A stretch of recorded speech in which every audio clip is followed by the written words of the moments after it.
Price the Lord. ஆண்டவரும் இரட்சகருமாய் இருக்கிற இயேசு கிறிஸ்துவின் நாமத்தினாலே தினம் ஒரு தீர்க்க தரிசனம் என்கிற தேவனுடைய சத்தத்திற்கு உங்களை வரவேற்கிறோம்.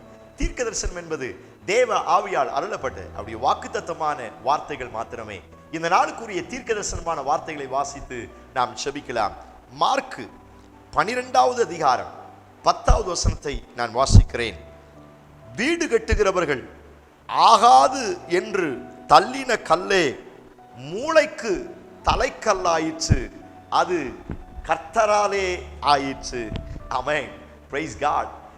இந்த நாளுக்கு தேவன் கொடுக்கிற தீர்க்க தரிசனமான ரேமா வார்த்தை, ஆகாது என்று தள்ளப்பட்ட கல்லை மூளைக்கு தலைக்கல்லாயிற்று என்று ஆண்டவர் வாக்கு தத்தம் பண்ணுகிறார். இந்த சத்தத்தை கேட்கிற நீங்கள் யாரா இருந்தாலும் இன்றைக்கு கர்த்தர் உங்களுக்கு கொடுக்கிற தீர்க்க தரிசனமான ரேமா வார்த்தை, நான் உங்களை மூளைக்கல்லாய் அல்ல தலைக்கல்லாய் மாற்றுவேன் என்று கர்த்தர் வாக்கு தத்தம் பண்ணுகிறார். ஆமென் சொல்லி ரிசீவ் பண்ணுங்க. உங்க குடும்பத்துல நீங்க வேலை பார்க்கிற இடங்கள்ல சோத்திரம், உங்க உறவினர்களுக்கு முன்னே கர்த்தர் உங்களை ஒரு ஓரத்துல ஒரு மூளைக்கல்லாய் அல்ல, உங்களை கர்த்தர் தலைக்கல்லாய் நிறுத்துவேன் என்று கர்த்தர் வாக்கு தத்தம் பண்ணுகிறார். எத்தனை பேர் இந்த வார்த்தைக்கு ஆமீன் சொல்றீங்க? ஆமீன் சொல்லி ரிசீவ் பண்ணுங்க. இந்த வார்த்தையை ஒரு சிலருக்கு கர்த்தர் தீர்க்க தரிசனமாய் சொல்லுகிறார். நீங்கள் தள்ளப்பட்ட கல் அல்ல, நான் உங்களை தலைக்கல்லாய் நிறுத்தி இருக்கிறேன் என்று கர்த்தர் வாக்கு தத்தம் பண்ணுகிறார். எத்தனை பேர் ஆமீன் சொல்றீங்க?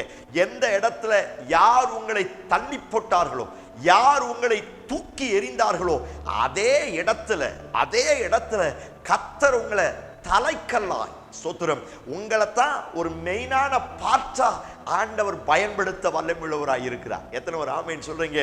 தானியேலுக்கு விரோதமாய் தானியேலை குற்றம் கண்டுபிடிப்பதற்கு ஒரு பெரிய கூட்டமே எழும்பினது. காரணம், தானியேல் உயர்ந்த பதவியில இருப்பது யாருக்கும் பிடிக்கல. அடிமையாய் வந்தவன் எப்படி நம்மை காட்டிலும் மேல வரலாம் அப்படின்னு அவனுக்கு விரோதமாய் குற்றம் கண்டுபிடிப்பதற்கு அவனை வகை தேடினார்கள். பைபிள் சொல்லுகிறது, அவன் தேடியும் ஒரு குற்றமும் காணலையாம்.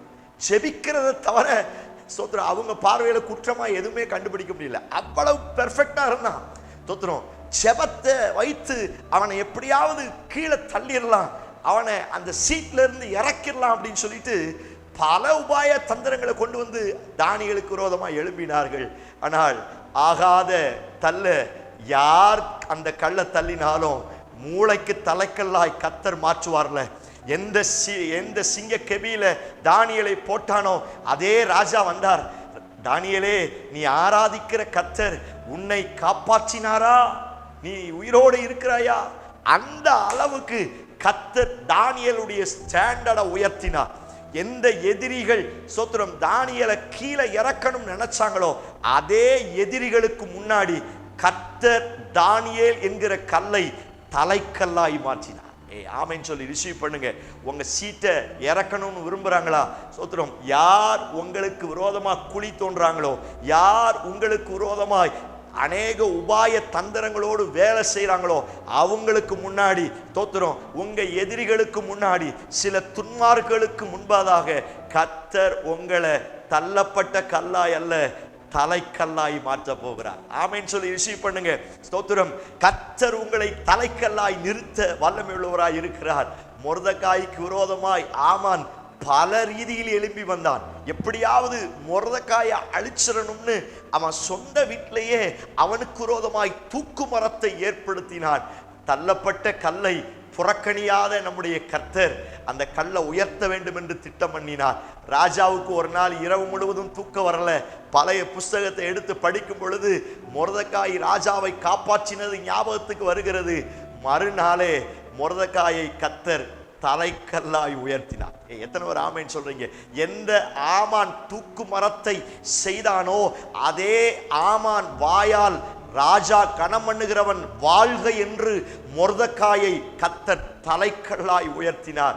தேவ பிள்ளையே, எந்த ஆமான் உங்களுக்கு விரோதமாய், உங்கள் குடும்பத்துக்கு விரோதமாய், உங்கள் சரீரத்துக்கு விரோதமாய், உங்கள் எதிர்காலத்துக்கு விரோதமாய் திட்டம் பண்ணினானோ அந்த ஆமானுக்கு முன்பதாக உங்களையும் உங்க குடும்பத்தையும் உங்க பிள்ளைகளையும் தள்ளப்பட்ட கல்லாய் அல்ல தலைக்கல்லாய் கத்தர் மாற்ற போகிறார். இந்த சத்தத்தை கேட்கிற ஒரு சிலர் உங்க பிள்ளைகளுக்காய் பாரப்பட்டு ஜெபித்துக் கொண்டிருக்கிறீர்கள். இந்த வார்த்தையை கத்தர் உங்களுக்கு தீர்க்க தரிசனமாய் சொல்லுகிறார். எந்த இடத்தில் உங்க பிள்ளைங்க ஒண்ணு இல்லாம போயிருவாங்க, இவங்களுக்கு டேலண்ட் இல்லை, இவங்க யூஸ்லெஸ்ன்னு ஏளனமா பேசினாங்களோ அவர்களுக்கு முன்னாடி உங்களையும் உங்க பிள்ளைகளையும் உங்க ஜெனரேஷனையும் கத்தர் தள்ளப்பட்ட கல்லாய் அல்ல, தலைக்கல்லாய் நிறுத்த போகிறார். Praise God, hallelujah. தள்ளப்பட்ட இடத்துல மோசே மறுபடியும் பார்வோனுக்கு முன்னே தைரியமாய் நின்றது போல, விரட்டி அடிக்கப்பட்ட இடத்துல யோசேப்பை கத்தர் தலைக்கல்லாய் உயர்த்தினது போல உங்களையும் உங்கள் சந்ததிகளையும் கத்தர் தலைக்கல்லாய் உயர்த்துகிறார். எந்த பிசினஸுக்கு விரோதமாய், எந்த பொருளாதாரத்துக்கு விரோதமாய் ஆமான் குழி தோண்டினானோ, எந்த வல்லமைகள் அதை கீழே தள்ளிவிட வேண்டும் என்று எழும்பினதோ, அவைகளுக்கு முன்பதாக உங்க கையின் பிரயாசத்தை, உங்க பிசினஸை கத்தர் தலைக்கல்லாய் மாற்ற போகிறார். நான் சொல்லுகிறேன், கர்த்தராலே அது ஆக போகிறது. உங்க பலத்தினால் அல்ல, உங்க டேலண்ட்னால் அல்ல. எவைகளுக்காய் தேவ சமூகத்தில் காத்திருக்கிறீர்களோ கர்த்தர் அவைகளை மேலே கொண்டு வர போகிறார். ஹல்லேலூயா. ஸ்தோத்திரம். யாரை கல்லா பார்க்குறீங்களோ கர்த்தர் அவங்களை எல்லாம் தலைவனாய் மாற்ற போகிறார். எத்தனை ஒரு ஆமேன்னு சொல்றீங்க? உலகம் பார்க்கிற பிரகாரம் அல்ல, உலகம் நம்மளை கல்லாத்தான் பார்க்கும், ஆனா கர்த்தர் நம்மை தலைக்கல்லாய் தலைவராய் மாற்றுவார். கண்களை மூடி அவரை நோக்கி பார்ப்போம். Praise God, hallelujah. எங்களை நேசிக்கிற எங்கள் அன்பின் பரலோக பிதாவே, இந்த சத்தத்தை கேட்கிற என் ஜனங்கள் எந்த இடத்தில் தள்ளப்பட்டார்களோ அதே இடத்துல தலைக்கல்லாய் நிறுத்த போகிறதற்காய் ஸ்தோத்திரம். அவர்களையும் அவருடைய குடும்பங்களும் அடுத்த எல்லைக்கு ஸ்தோத்திரம், அடுத்த ஃபவுண்டேஷனுக்கு ஸ்ட்ராங்கா ஸ்தோத்திரம் ஒரு தலைமை வகுக்கிற இடத்துல என் ஜனங்களை நீர் மாற்ற போகிறதற்காய் ஸ்தோத்திரம். இந்த வார்த்தை அவங்கள மேலே கொண்டு வரட்டும். அப்படி செய்வீர் என்று நம்புகிறோம். இயேசு கிறிஸ்து மூலம் ஜெபிக்கிறோம். ஜெபம் கேளும் நல்ல பிதாவே. ஆமென், ஆமென். Praise the Lord. நம்பிக்கையோடு இந்த நாளை துவங்குங்கள். நீங்கள் தள்ளப்பட்ட கல் அல்ல, தலைக்கல்லா கத்தர் உங்களை வச்சிருக்கிறார். நீங்க தள்ளப்பட்ட இடத்துல தலைவனாய் கத்தர் உங்களை மாற்ற போகிறார். இந்த செய்தி உங்களுக்கு ஆசீர்வாதமா இருந்துச்சுன்னா ஒரு 2-3 பேரை பார்க்கறதுக்கு ஷேர் பண்ணுங்க. கத்தர் பெரிய காரியங்களை செய்வார். ஆமென். Praise the Lord. God bless you.